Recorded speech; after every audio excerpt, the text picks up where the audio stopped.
Basically, for some reason, and I'm not sure why, the last 10 minutes of this video just decided to just speed up, and it's going a lot faster than it should be. Like the animation is not noticeably sped up, I don't think, but it's going at about like a speed and a quarter, I would guess, which had the bad side effect of desyncing the audio, and only for this 10 minutes. And I don't know why, because it was like I recorded a 3-hour stretch of video, and it's just this one little section here that's messed up. So, you know, hey, so I just got Flare and Holy. I beat Omniscient, and I think the last thing I was talking about was how good Blink was in this game, and it is really good. I never, I had really only used Image, I never really took into account that so many bosses in this game use physical attacks like as their main thing. So many things in this game that I would not classify as physical attacks, like X-Death's Vacuum Wave, are blocked by Blink, and it's just really good. Um, Not sure how Sid got onto that gear, but we're gonna roll with it and let him do his thing. So we just got the upgrade to go underwater. We've got two more tablet dungeons we can do. If you do the one in the underwater trench, you get the ultimate time magic spell Meteor, and if you do the one in the uh, Waterfall Cave, you get access to Phoenix Tower. I'm not going to be doing Phoenix Tower, and I'm not going to be doing the Underwater Trench. The reason I'm not doing those is there's no point. I get no benefit from doing them. The enemies are super annoying in the Underwater Trench, and I hate going down there. There's a really good store that might be worth raiding if you need some additional weapons for, uh, you know, backups and stuff like that, but I don't. I have all the weapons I'm going to need. I could literally finish the game with the dancing dagger, the chicken knife, the magus rod, and the sage's staff. However, I am going to actually switch out the dancing dagger for the enhancer in the next dungeon. Now, there's two swords of note in the next dungeon, the waterfall cave. Uh, the enhancer is the most powerful regular non-knight specific knight only sword in the game. Uh, It also gives you a nice +3 magic, so that's pretty good. It's really good for for rune. Are they called rune knights or mage knights? I don't remember, but it's really good for them because it ups their magic, which ups the damage that their magic sword does. Um, it's not so good for my red mage, but it's pretty much the best option I have for her. Now, of note, the rune blade is weaker, but it will actually do almost as much damage as the enhancer, because it is a rune blade and it crits to use your it uses your MP to do crits. Now, I did some science just because I was curious, and I tested, and it seems that the rune blade sword gets a more generous damage boost from levels than the enhancer does. So at my levels, the enhancer is better, but if you're higher, the rune blade seems like it would be better. Also, the rune blade seemed to have a higher damage variance. Like one time I hit the enhancer seems to hit pretty consistently for 900 to 1,000 damage, whereas the rune blade would hit from anywhere from 850 to 1,400 points of damage. Now I decided against the rune blade and went with the enhancer because of the MP usage. I didn't know what she was going to be doing with the MP. I kind of wish I had kept it. I ended up like selling it, I think. I kind of wish I had kept it because I wanted to see how much the damage increased as I gained levels, but I guess that's something for another day, you guys. So, in addition to coming into this dungeon to get a slightly better weapon for Lena, well, actually, it's not really better. It won't do any more damage. It's a much more consistent weapon for Lena. I also came in here to reap some experience. The enemies in here are really easy to kill. They're not very annoying, and I am going to mow through them with Thundaga. You guys, it's just gonna be. It ain't gonna be a thing.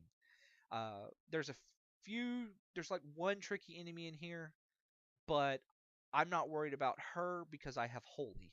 So I can basically nuke her to death with Krill and Ferris in one turn, and her little thing she does is just uh, I forget what she's called, but her thing is she comes in, she starts the battle with a frog, and she's a maiden, so she kisses the frog and it turns into a dragon. And they're souped up versions of previous dragons we fought, like red dragons and things like that. And the worst part about getting a red dragon from that is you cannot steal a flame ring from them, which is like super terrible. I think. Now, this dungeon looks really hard to navigate, but it's not. There's only like two paths to go. Uh, so it's once you know where you're going, it's pretty easy and quick to get out, in and out. Now, these mercury bats here are the reason why this is a really good leveling spot, and one of the main reasons why I came here instead of just going straight to the final dungeon. Uh, they have like 500 hit points, if little or no hit points, and you can just mop the floor with them. They come in large groups, and you get 8 to 1,200 experience depending on how big the group is. Man, they are so good. Now I just got Artful Dodger there. Artful Dodger is useless for my thief. But like for example, if I were doing a normal Fiesta run, I could put Artful Dodger on somebody else, and they would gain the agility stat of a thief, the base agility, which might be useful. But honestly, I can think of better things to put on uh, another character. They'd be pretty good for a berserker, I think, because there's not too many things you can put on a berserker and have it be useful. You know, I'm thinking of only like there's only like a handful of passive abilities in the game that really a berserker can use. Like if you got really lucky and got like Knight on the first crystal, you could give the berserker double grip. That would be pretty good, I think. Let's see what else. What else could you get? You could give barehanded would be pretty good for the berserker up until the point where you got like the rune axe or something like that. Now, speaking of axes, if you're playing the game and you got a berserker, or if you're playing the game and you sign up for berserker risk and there's multiple berserkers in your party, you really should come to this dungeon because the most powerful, the stat wise, the most powerful axe in the game is in here.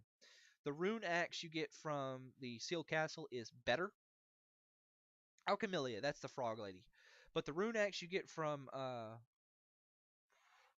the Seal Castle is better because it's a rune weapon and you can use the Berserker's MP to crit. And I have a friend of mine, he did this as well, and he got two Berserkers. He got, let's see, what did he get? He got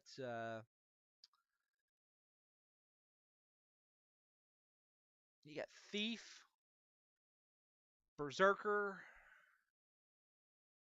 What was his? He got Thief, Berserker, and I want to say he got Dancer. Thief, Berserker, Dancer. That sounds right. And like I thought he was gonna have a really hard time with X Death, but he just wrecked X Death's face with that with the rune axe. He was whacking X Death for like 4,500 points of damage with that rune axe crit. Oh man, it was so nice. He had a little bit of trouble because when you get X Death down to his last part, he spams Meteor, so you have to kind of kill the last two parts at the same time. He got around that because one of the parts is weak to Zenzetsuken, and it instant kills him, so he killed the other three parts and then Zenzetsuken that one. So anyway, I'm about out of time for me from the future, so I just crushed my cup. So I will see you guys later. It's back to past me. Turtle shell. I didn't mean to do that.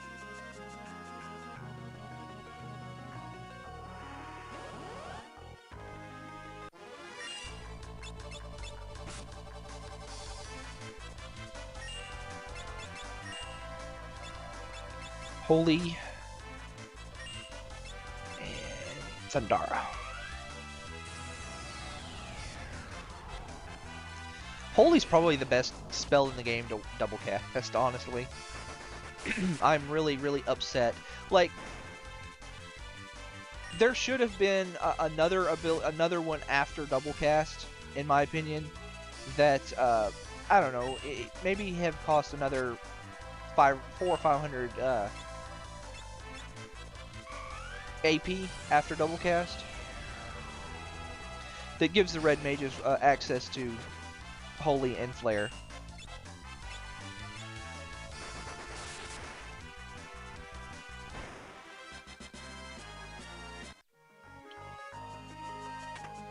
Air Knife. Not particularly useful. Let me see. I think they both go to the same spot. We're gonna go this way because there's a chest down here, if I remember. Yes. Goliath tonic, which I don't need.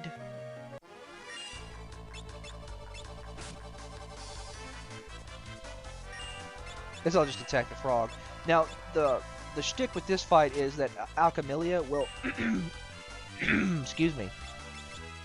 She will kiss the frog. And since she's a maiden, I've got something in my throat. Since she's a maiden, it will cure the frog status effect.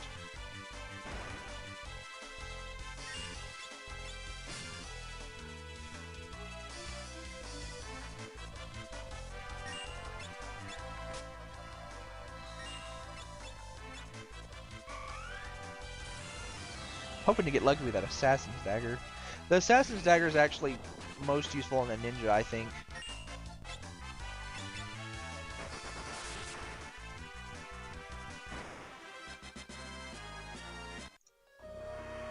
Okay, let's go through here and get this. This is the Rune Blade.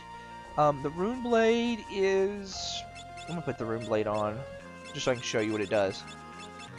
Okay, it's got only 50 attack power, but it uses 8 MP for a critical hit. Which, if one thing Lena has, it's plenty of MP that I'm never going to use. And it'll get a critical hit, and it'll probably do about 900 damage, I imagine. Somewhere in that range of that. Or miss. It could just miss. I mean, that could be what it does.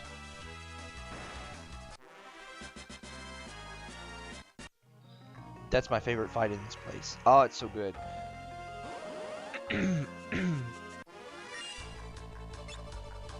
We're going to defend here.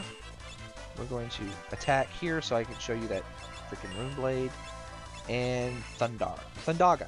Yeah, see? Oh, 1300. That's not too bad.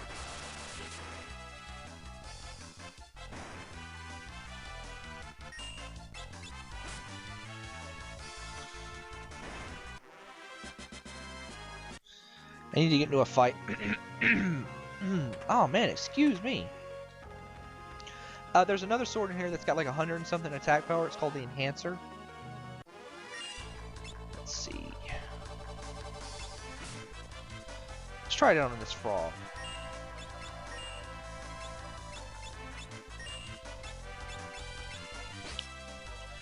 Oh, wow. It's doing a lot better than I thought it was going to do.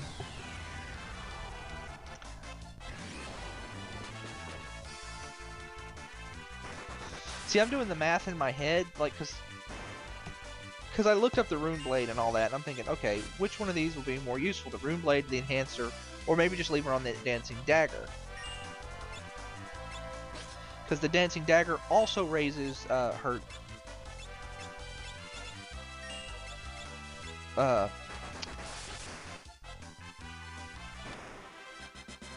magic stat, which, you know, causes her to heal for just a little bit more. So, of course, the Enhancer does that too. But she can steal MP and all that with the Dancing Dagger. Screw you guys. I don't want to fight you. Those guys drop Kaiser Knuckles if you want to want to possess more than one pair. If you only need one pair, then you can get it in the underwater trench.